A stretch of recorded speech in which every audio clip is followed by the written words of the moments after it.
Vous écoutez les médias, merci d'être toujours avec nous dans votre matinée week-end. On s'intéresse ce matin à l'autonomie chez l'enfant. L'autonomie qui permet bien sûr à un enfant de se débrouiller au quotidien, de devenir de plus en plus indépendant et de pouvoir prendre ses propres décisions.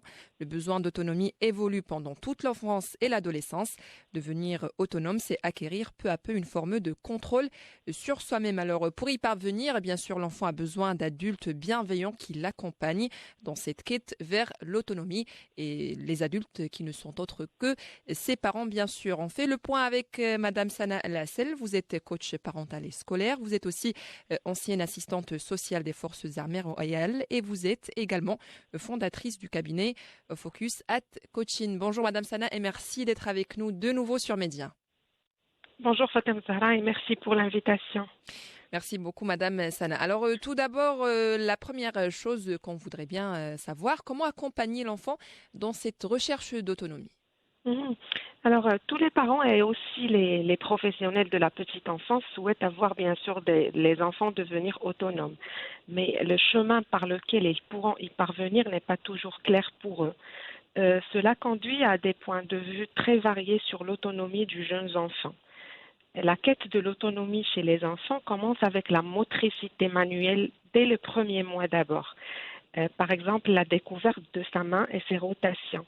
Donc, par les mouvements de sa main, il apprend qu'elle dépend de lui, qu'il peut la faire bouger, la chercher, la déplacer. Il peut bouger sa main en entier ou seulement des parties comme les doigts par exemple.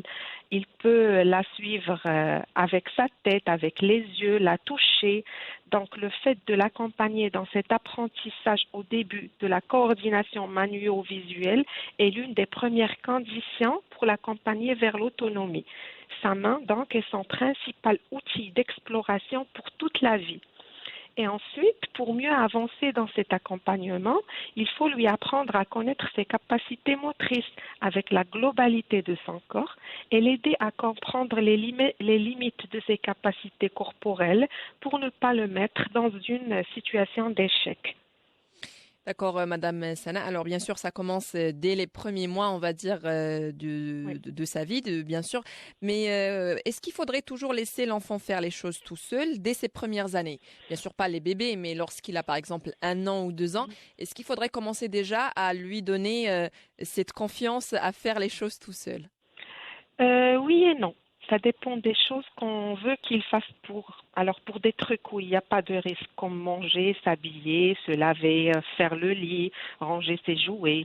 Oui, il faut l'initier dès ses premières années et à partir de 6 ans, il faut l'aider et le laisser gérer. Et peu à peu, il fera les choses seul en fonction de son propre développement. Et c'est l'œil attentif et objectif, surtout encourageante des parents, qui l'aideront à avoir confiance en lui et à développer ses compétences vers une réelle autonomie. Mhm. Mais en fait, on sait très bien aussi qu'il y a des parents qui sont toujours dans le contrôle. Donc, ils n'arrivent pas vraiment à donner cette autonomie et et à faire confiance en leurs enfants. Donc, qu'est-ce qu'ils pourraient faire pour ne pas être toujours dans le contrôle, de vouloir tout faire? Le fait de contrôler est trop normal. Il faut contrôler pour évaluer les capacités de l'enfant. Donc, je dis contrôler, mais indirectement, en faisant semblant de guider ou de s'intéresser à ce qu'il fait. Le rôle des parents principal ici est apprendre à l'enfant d'agir seul. Lui faire confiance est très essentiel pour son développement. Le contrôle et le corriger sans le juger ou le frustrer. La présence de l'adulte, bien sûr, joue un rôle capital dans l'apprentissage de l'autonomie. Être présent génère chez lui un sentiment de sécurité, bien sûr. Donc, il faut toujours être présent avec lui pour qu'il se sente en sécurité. À un certain âge, il ne faut vraiment pas le laisser faire seul.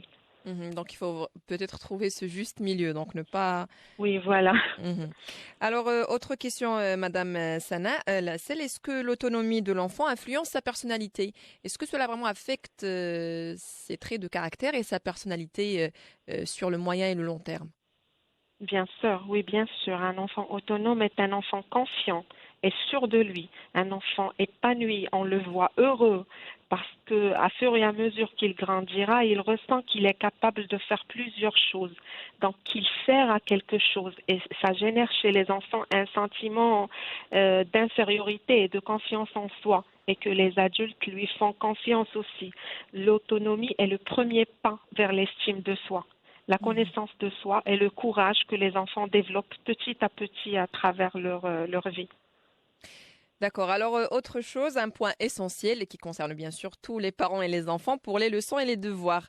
Donc, quel est le meilleur moyen d'accompagner son enfant tout en favorisant cette autonomie, puisqu'on est obligé de rester à côté de lui et de faire les devoirs ensemble?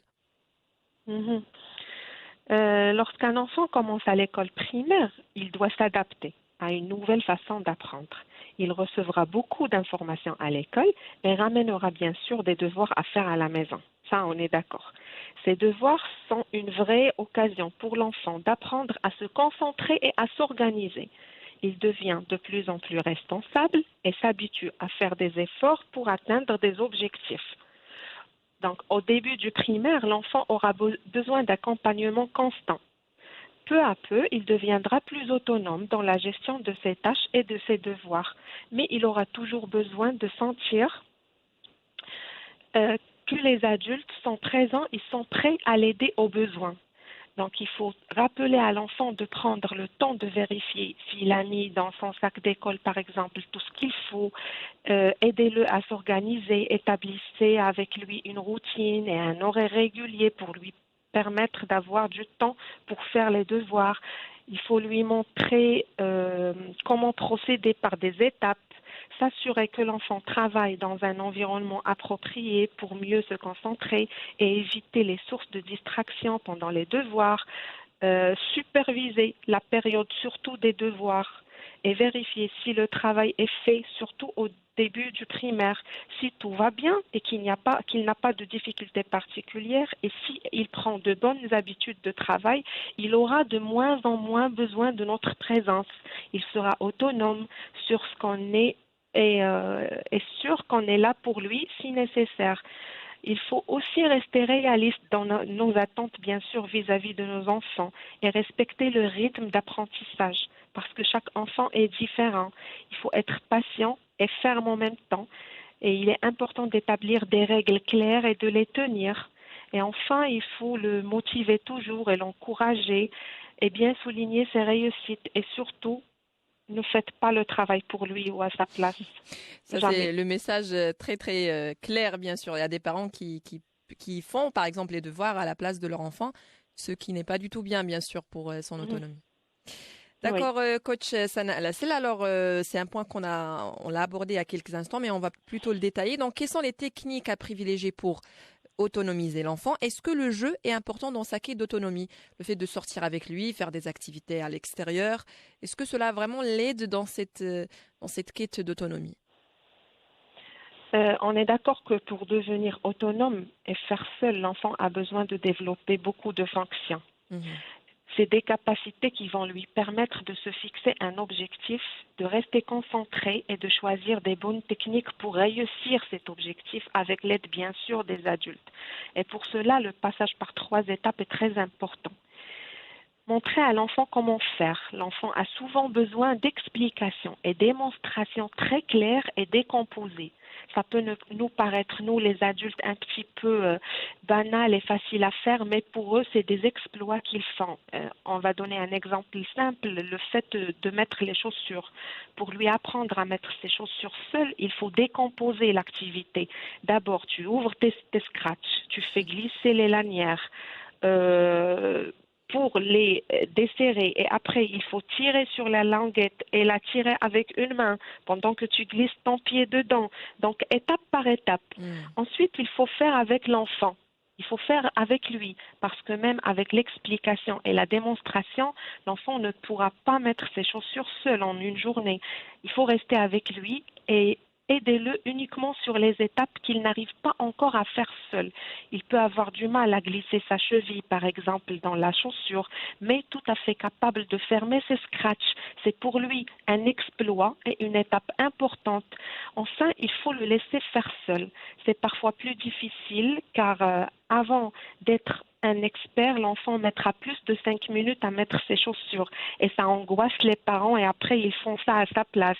Donc Mhm. prenez de l'avance et soyez surtout patient. Ce n'est qu'un entraînement pour lui. Il arrivera à se perfectionner après.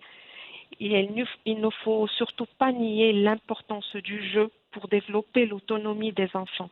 C'est à travers les jeux qu'ils se sentent capables. Privilégier les jeux en famille pour que l'enfant soit fier de ses progrès devant les adultes. Cela va absolument les aider à persévérer et à se motiver. Et n'oubliez pas les encouragements pendant le jeu. Ça permet aux enfants de se sentir importants et fiers de leur performance, d'autonomie. Et c'est excellent aussi pour développer leur estime de soi. Mhm. Donc, ce sont de bons conseils pour l'entourage, surtout pour les parents, mais également même à l'école, ce qui se fait normalement avec les enfants. Alors, Oui. autre point, quelles sont les attitudes qui pourraient nuire à l'autonomie de l'enfant? On a touché un petit peu la question aussi, mais est-ce qu'on peut rappeler vraiment les attitudes qu'il faudrait vraiment éviter pour ne pas nuire à cette autonomie? Alors, c'est le contraire de tout ce qu'on a cité. Voilà. Le décourager toujours, Mhm. l'utilisation d'un langage inapproprié et démotivant, le fait de le comparer avec d'autres enfants, le fait de bloquer sa curiosité et ses exploitations, faire tout à sa place, ne pas lui faire confiance, régler ses petits conflits et ne pas le faire participer dans la prise de décision qui le concerne. Donc, il faudrait quand même se comporter, même s'il est enfant, il faudrait le responsabiliser dès son enfance. Oui. Mhm. Mhm. Alors, dernière question, coach Sana Lassel. Quelles sont les conséquences d'un enfant qui n'est pas autonome? Est-ce que cela pourrait avoir des conséquences sur, par exemple, lors de l'adolescence ou même lorsqu'il sera grand dans le futur? Alors, les premières conséquences d'un enfant qui n'est pas autonome, ça se voit et se détecte à l'école primaire surtout. L'école joue le rôle du révélateur du manque d'autonomie parce que les parents ne sont plus là. L'enfant ne sait rien faire tout seul, ni manger tout seul, ni ranger ses affaires, ni régler ses conflits avec, même les petits conflits avec ses amis. Donc, ces choses simples créent chez les enfants un sentiment d'infériorité par rapport aux autres et un manque d'estime de soi. Et ces choses aussi qu'il ne sait pas faire seul lui causent beaucoup de conséquences scolaires dues à un manque d'autonomie causé principalement par les parents, souvent hyper protecteurs et hyper présents, qui causent inconsciemment une déresponsabilisation de cet enfant qui rentre ensuite dans l'impossibilité de construire un sentiment de compétence. L'enfant dépendant a toujours la conviction qu'il ne réussira pas et n'essayera pas de réussir ni à l'école ni à la maison. Donc il a toujours ce sentiment, il est convaincu qu'il ne réussira jamais et ne peut donc expérimenter aucune réussite. Et son sentiment d'incompétence se nourrit de toutes les tentatives échouées qu'il n'a pas fait. Mhm. Et ça crée après un adulte non autonome qui ne répond pas à ses besoins, ne sait pas faire des choix, ni prendre de décisions ou des initiatives et aussi n'assume pas les résultats de ses conséquences et de ses actes.